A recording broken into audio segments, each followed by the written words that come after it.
The Glass Coffin. Let no one ever say that a poor tailor cannot do great things and win high honors.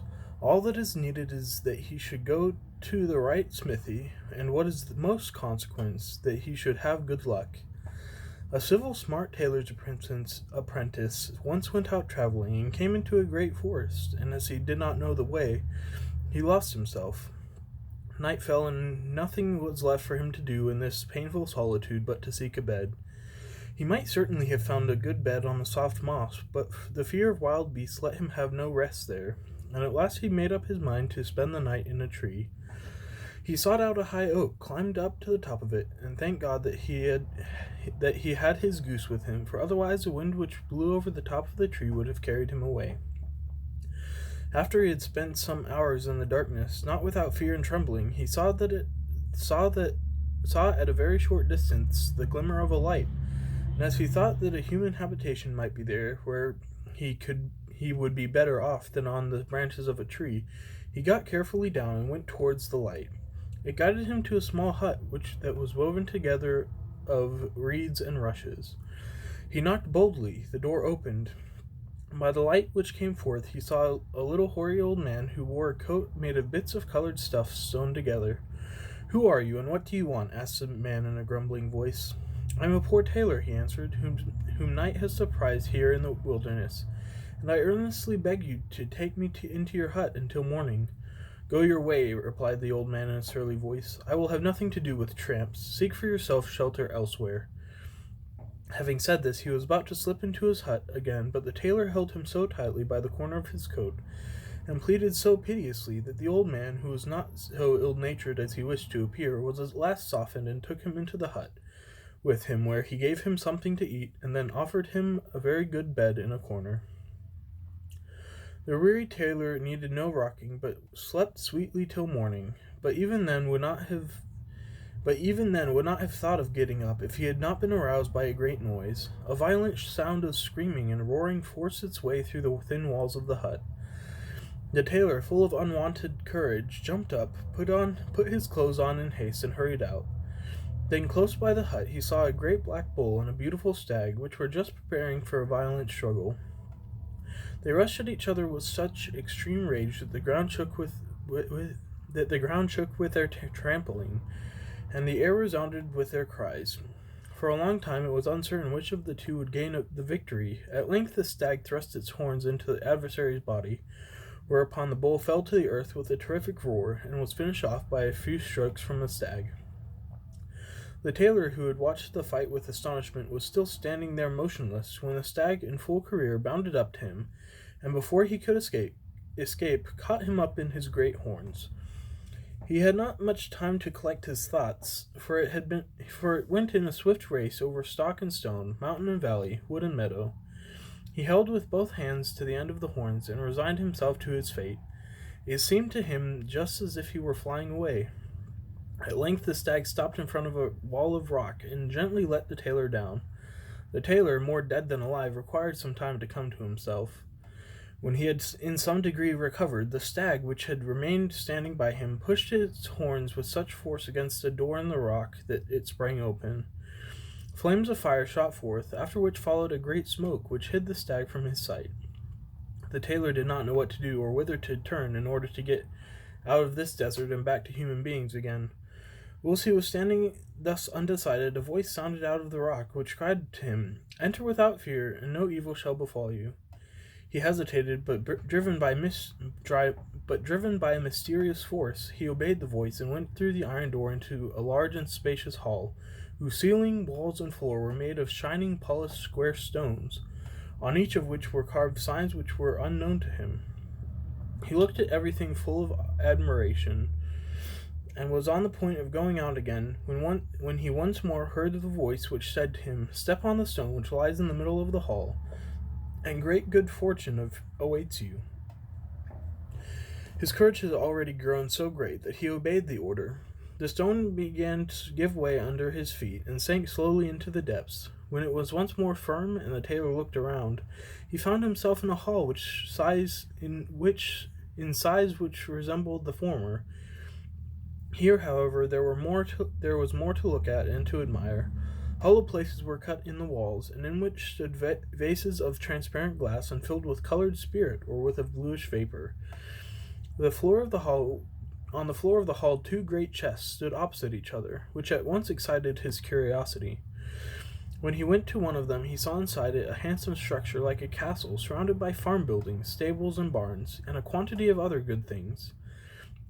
Everything was small, but exceedingly carefully and delicately made, and seemed to be carved out by a dexterous hand with the greatest precision. He might not have turned away his eyes from the consideration of this rarity for some time, had not the voice once more made itself heard. It ordered him to turn round and look at the glass chest which was standing opposite. How his admiration increased when he saw therein a maiden of the greatest beauty. She lay as if asleep, and was wrapped in her long fair hair as in a precious mantle. Her eyes were closely shut, but the brightness of her complexion and the ribbon which her breathing moved to and fro left no doubt that she was still alive. The tailor was looking at the beauty with beating heart when she suddenly opened her eyes and started up at the sight of him with a shock of joy. "Divine Providence!" cried she, "my deliverance is at hand. Quick, quick, help me out of my prison. If you push back the bolt of this glass coffin, then I shall be free." The tailor obeyed without delay, and she immediately raised up the glass lid, came out, and hastened into the corner of the hall, where she covered herself with a large cloak. Then she seated herself on a stone, ordered the young man to come to her, and after she had imprinted a friendly kiss on his lips, she said, "My long-desired deliverer, kind heaven has guided you to me, and put an end to my sorrows. On the selfsame day when they shall end, your happiness shall begin. You are the husband chosen for me by heaven, and shall pass your life in unbroken joy, loved by me, enriched to overflowing in every earthly possession. Seat yourself and listen to the story of my life. I am the daughter of a rich count. My parents died when I was still in my tender youth, and recommended me in their last will to my elder brother, by whom I was brought up.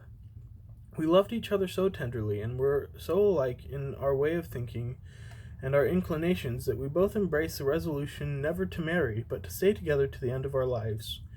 In our house there was no lack of company. Neighbors and friends visited us often, and we showed the greatest hospitality to every one.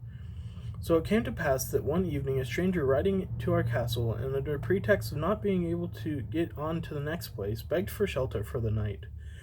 We granted his request with ready courtesy, and he entertained us in the most agreeable manner during supper, by conversation intermingled with stories. My brother liked the stranger so much that he begged him to spend a couple of days with us, to which, after some hesitation, he consented. We did not rise from table until late in the night, and the stranger was shown to a room, and I hastened, as I was tired, to lay my limbs in my soft bed. Hardly had I fallen off to sleep when the sound of faint and delightful music awoke me. As I could not conceive from whence it came, I wanted to summon my waiting maid, who slept in the next room, but to my astonishment I found that speech was taken away from me by an unknown force. I felt as if a nightmare were weighing down my breast, and was unable to make the very slightest sound. In the meantime, by the light of the night lamp, I saw the stranger enter my room through the two doors which were fast bolted. He came to me and said that by some magic arts which were at his command, he had caused the lovely music to sound in order to awaken me, and that he now forced his way through all the fastenings with the intention of offering his hand and heart. My dislike of his magic arts was so great, however, that I refused to answer him. He remained for a time standing without moving, apparently with the idea of waiting for a favorable decision. But as I continued to keep silence, he angrily declared that he would revenge himself and find means to punish my pride, and left the room. I passed the night in the greatest disquietude, and fell asleep only towards morning. When I awoke, I hurried to my brother, but did not find him in his room, and the attendants told me that he had ridden forth with the stranger to the chase at daybreak. I at once suspected nothing good. I dressed myself quickly, ordered my palfrey to be saddled, and, accompanied only by one servant, rode full gallop into the forest. The servant fell with his horse, and could not follow me, for the horse had broken its foot. I pursued my way without halting, and in a few minutes I saw the stranger coming towards me with a beautiful stag which he led by a cord. I asked him where he had left my brother, and how he had come by the stag, out of whose great eyes I saw tears flowing. Instead of answering me, he began to laugh loudly. I fell into great rage at this, and pulled out a pistol and discharged it at the monster, but the ball rebounded from his breast and went into my horse's head. I fell to the ground, and the stranger muttered some words which deprived me of consciousness. When I came to my senses again, I found myself in this underground cave in a glass coffin. The magician appeared once again, and said that he had changed my brother into a stag. My castle, with all that belonged to it, diminished in size by his arts.